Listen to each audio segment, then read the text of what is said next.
plus P. Variable yan, ha? 28, sir.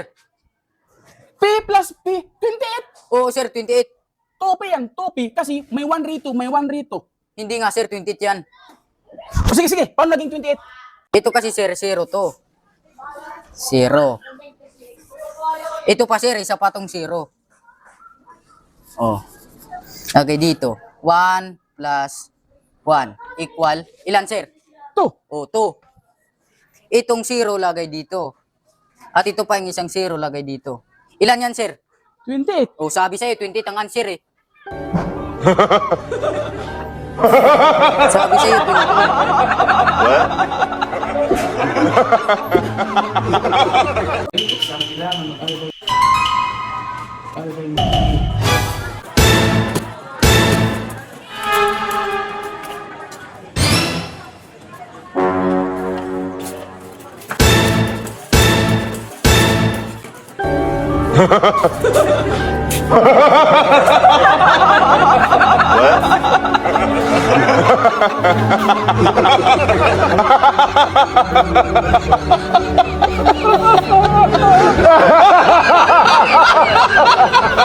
Our topic is all about heavenly bodies.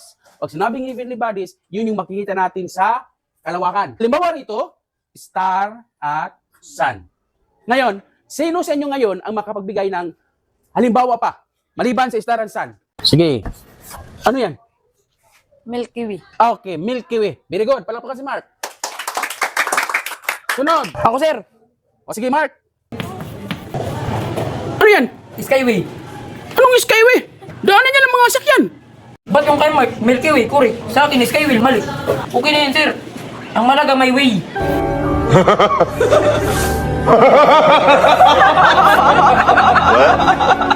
Pag sinabi nating antonym, mga salitang magkasalungat ng kahulugan. Halimbawa, beautiful, ugly. Kasalungat ng kahulugan. Okay. Happy. Sinong makapagbigay ng opposite meaning ng happy? Giancarlo. Sulat dito. Okay, very good. Palapakan, Giancarlo. Sad. Happy, sad. Next. Opposite. Ako, sir. Magden. Ano yan? O hinog. O hinog. O hinog. Anong uhinog? Sir, opposite, pusit, hinog. Kabaliktaran ng pusit, hinog.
What?